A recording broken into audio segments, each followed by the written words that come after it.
आपके चैनल पर मैं उस रहस्य को तो नहीं बता पाऊंगा। जो अहम था, जो बहम था, वो इतना हावी था। वो एक गेम था, बहुत बड़ा गेम था। कांग्रेस के नेताओं ने ही किया। कांग्रेस आलाकमान भांप नहीं पाया। जिस दुर्गति अब नहीं, बहुत आगे तक जाएगी, मुझे आभास हो गया था। और उस आभास का कांग्रेस के आलाकमान सब ने मेरी राम राम भाई। जय हमारी संस्कृति, जय हमारे गांव। मैं सु विक्की हरियाणवी। चुनावी सरगर्मियां खत्म हो ली, हरियाणा के अंदर नई सरकार बन ली, कैबिनेट मंत्री बन लिए। लगातार हमारे साथ जो है शख्सियत तुम देखते रहो हमारे चैनल पर। आज हमारे साथ जो एक खास शख्सियत है जिन पर हम बात करेंगे, राजनीतिक सामाजिक मुद्दे के ऊपर बात करेंगे। हरियाणा के धर्मेंद्र के नाम तो मशहूर देव कुमार देवा भाई साहब, आपका बहुत बहुत स्वागत है हमारे चैनल पर। आपका भी, और चैनल पे जितने भी दर्शक मुझे देख रहे हैं उन सबको देव कुमार देवा की राम राम, नमस्कार, आदाब और सत श्री अकाल। देव कुमार देवा हरियाणवी कलाकार हैं, सिंगर हैं और एक्टिंग करते हैं। और एक सबसे बढ़िया बात मैं बताऊं कि हमारी तरह पत्रकार रह चुके हैं, तो इनका काफ़ी अच्छा जो है पत्रकारिता भी रही। और एक पत्रकार होने के नाते इनको पता है कि समाज में जो चीज़ें हो रही हैं उनको कैसे उनके ऊपर विचार करना है, कैसे अपने विचार रखने हैं। तो देवा भाई, जिस तरीके से चौंकाने वाले हरियाणा के अंदर रिजल्ट आए हैं और सोची नहीं थी कि भाई तीसरी बार जो है वो बीजेपी सरकार आओगी, इस चीज़ में आप क्या राह देख रहे हो? मैं तो ये मान के चल रहा हूँ कि चुनाव से पहले 15 से 20 दिन पहले विकी भाई, मुझे आभास हो गया था। और उस आभास का कांग्रेस के आला कमान जो बड़े नेता हैं उन तक वो आभास पहुंचा था। आपके चैनल पर मैं उस रहस्य को तो नहीं बता पाऊंगा, लेकिन मुझे ये लगता था, मैं ये बोल रहा था कि बहुमत से नीचे रहेंगे, 42 से नीचे ही आएंगे। और वो एक गेम था, बहुत बड़ा गेम था। आज किसी चीज़ के ऊपर अगर दोष लगाना एक गलती ही है। कांग्रेस पार्टी खुद खड्डे में गिरी है, उसके नेताओं ने गड्ढे में कांग्रेस पार्टी को डालने का काम किया है।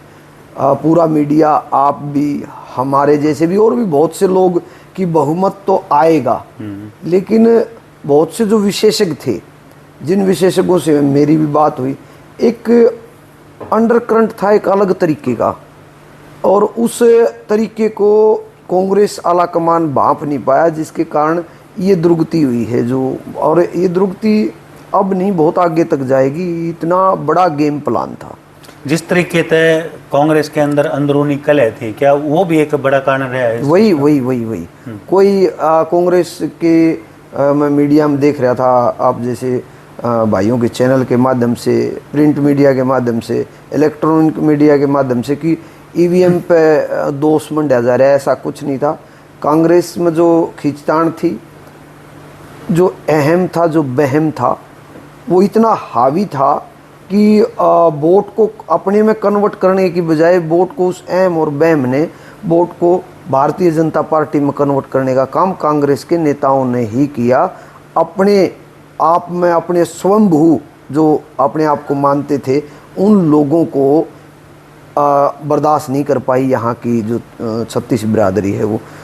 तो देवा भाई, कुछ कुल मिला के एक निष्कर्ष लिख रहा है ये जो रिजल्ट आए हैं इससे, अब भाई आज का वोटर इतना समझदार है, मीडिया पे कैमरे के सामने कुछ कहेगा, लेकिन उसने जो करना है वो उसके मन में है, वो उसने अपना जो काम करना है वो अलग है। नहीं, मैं ये मानता हूँ, जब 2016 तक मैंने पत्रकारिता की तो लगभग तकरीबन चीज़ों को जांचा परखा। मेरे से भी गलतियाँ हुई होंगी पत्रकारिता के टाइम पे, और आपसे भी गलती हो सकती है, लेकिन स्वयं जो पत्रकारिता है उसमें एक ये चीज़ होती है कि हम तथ्य के जो गहराई तक जाएं और उस गहराई को पकड़ें।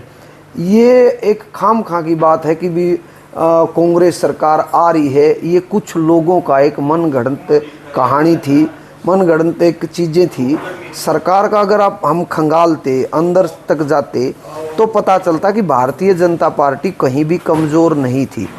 लोकसभा चुनाव में आपने देखा कि 5 सीट कांग्रेस को गई, 5 सीट बीजेपी को गई। 44 पे कांग्रेस पार्टी, 46 पे कांग्रेस पार्टी और 44 पे भारतीय जनता पार्टी ने वहाँ पे लीड हासिल की थी पूरे 90 विधानसभा में। तो भारतीय जनता पार्टी कमज़ोर कहाँ थी? मीडिया ने एक पूरा का पूरा ग्राफ बना रखा था। जिस प्रकार लोकसभा चुनाव में था, उसी प्रकार का इस चुनाव में था। मैं 15-20 दिन पहले ये बात कह चुका था कि ये 42 से ऊपर नहीं जाएंगे, और वो 42 से ऊपर नहीं गए, 37 के ऊपर खड़े, और 37 के ऊपर खड़े होकर 37 सीट लेकर 31 सीट जब आई थी उस टाइम पे ये चांसेस था कि आगे आएंगे, लेकिन 37 सीट लेकर आज विश्लेषक हैं जो राजनीतिक जानकार हैं वो ये कह रहे हैं कि कांग्रेस पार्टी अगले 10 साल तक राज बना नहीं सकती। मैं तो चाहूंगा कि भी कोई भी पार्टी मेहनत करेगी तो 5 साल में आ जाए, मैं कोई बाबा नहीं, ज्योतिषी नहीं, लेकिन कांग्रेस पार्टी का जो आज भी रवैया है, जो अभी हाल फिलहाल में विपक्ष का नेता बनाने का है या यहाँ पे अध्यक्ष बनाने का है, आज भी खींचतान चली हुई है। और जिस घर में खींचतान होती है उस घर में कभी भी लक्ष्मी का वास नहीं होता, राज का वास नहीं होता। देखो, यदि कांग्रेस का राज आमता था उसका श्रेय लेने सब तैयार थे, ये बाहर हुई था उसका पूरा ठेकरा बाबू बेटे थोपन लग रहे हैं। आप इस चीज ने क्या देख रहे हैं? मैं इस चीज को ये देखता हूँ, जो श्रेय लेने वाले थे, जो गांव में थे या और जगह थे, उन लोगों ने श्रेय लेने की तो कोशिश की, लेकिन 36 बिरादरी को एक प्यार से चौधरी ओम प्रकाश चौटाला न्यू कहा करते। अब जिस टाइम पर राज गया तो वो हमेशा अपने भाषण में और कोई भी प्रेस वार्ता होती उसमें अपने जितने भी ये चौधरी थे, जितने भी उसके वोटर थे, उन तय कहा करता कि तुम जिस दिन मेरा दौरा जाके और 36 बिरादरी को मनाने का काम करोगे और आज उस दिन आओगा, नहीं तो राज खत्म हो जाएगा। यही चौधरी भूपेंद्र सिंह हुड्डा और भाई दीपेंद्र सिंह हुड्डा के साथ हुआ कि वो जो किलकी मार लोग थे ना, वो साथ में थे। उन लोगों ने वोट बनाने के लिए परिवारों को 36 बिरादरी को मनाने का काम नहीं कराया, और वो श्रेय लेने के लिए दूसरे को ये कहते भाई सरकार आओ देख लेंगे। यहाँ देखले की राजनीति, हरियाणा प्रदेश है, देखले की राजनीति ज़्यादा समय तक नहीं चलती। भाईचारा और 36 बिरादरी को साथ लेकर चलने वाली राजनीतिक पार्टी के साथ ये प्रदेश की आवाम है, प्रदेश के लोग हैं, वो होते हैं। इस तरीके की जो चीज़ें हैं उसके साथ यहाँ का वोटर नहीं होता, उसके साथ यही होता है जो कांग्रेस पार्टी के साथ हो। बिल्कुल सही बात कही। और हरियाणा से प्रधान अच्छा के गढ़ काट दिया है। लेकिन एक बात करांगे, जिस तरीके से नायब सिंह सैनी ने दूसरी बार शपथ ली है और शपथ लेते ही 25,000 बालक लगाए हैं। कई गांव ऐसे हैं जिसमें से 70 बालक भी लगे हैं, 55 बालक भी लगे हैं। जैसे छारा गांव है अपने पास में ही 28 बालक लगे हैं।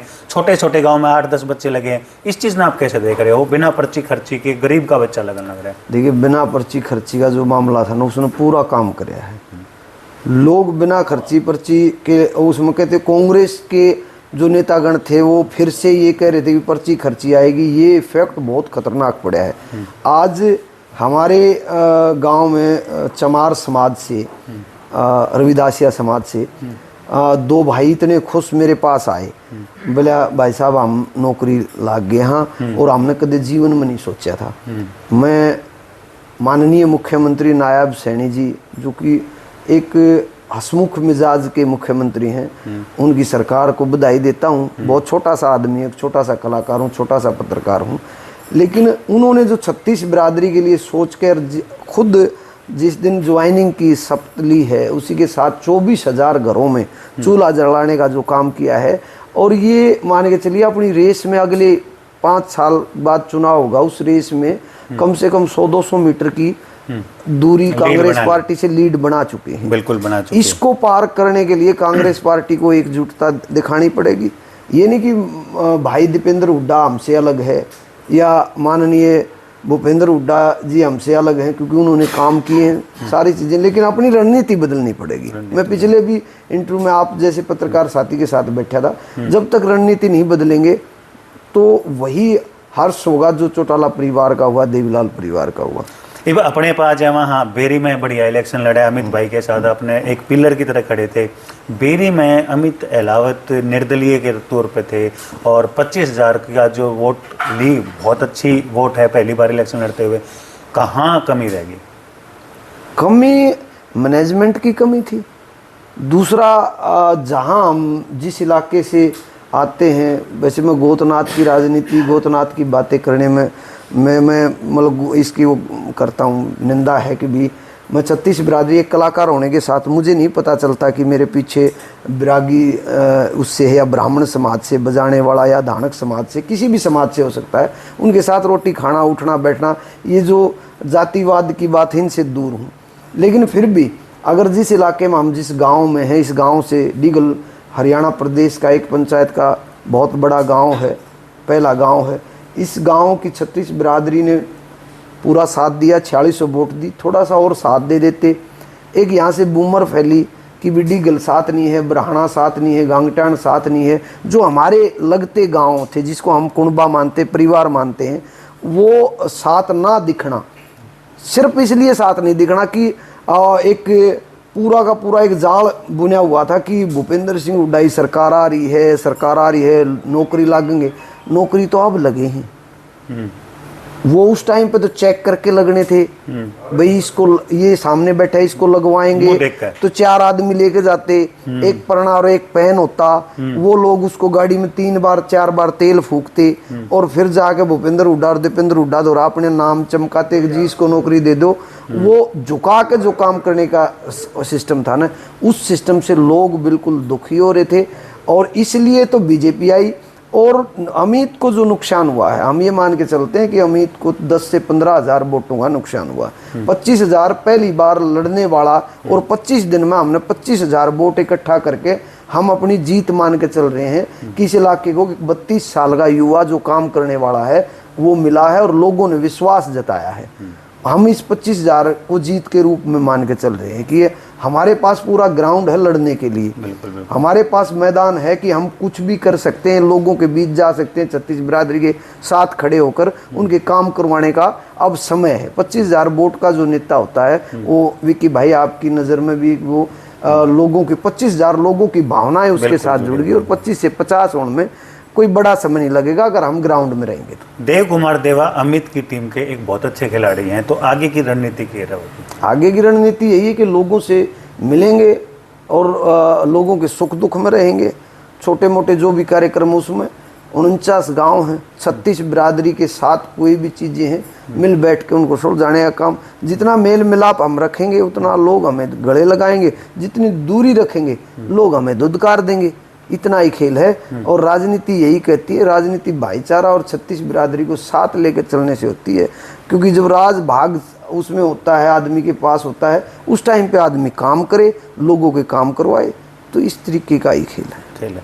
बेरी की जो जनता है या फिर पूरे हरियाणा की जनता को आप क्या संदेश देना चाहोगे? मैं बेरी विधानसभा और पूरे हरियाणा की 36 बिरादरी से यही प्रार्थना करूँगा कि आप लोग अपना वोट, जो कि सबसे कीमती है और दुनिया का लोकतंत्र का सबसे बड़ा त्यौहार है चुनाव, जो कि 2 महीने लगातार चुनाव में बाजे गाजे के साथ फुलझड़ियाँ, बहुत सी चीज़ें होती हैं।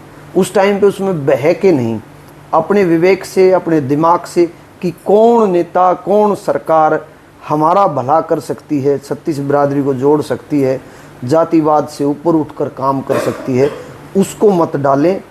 एक देश के, अपने इलाके के अच्छे नागरिक का परिचय यही है कि बहकावे में ना आके अपने मत का अपने दिमाग से प्रयोग करें। दिवाली आ रही है, महीना जो है पूरा त्योहार का है, तो क्या संदेश दो?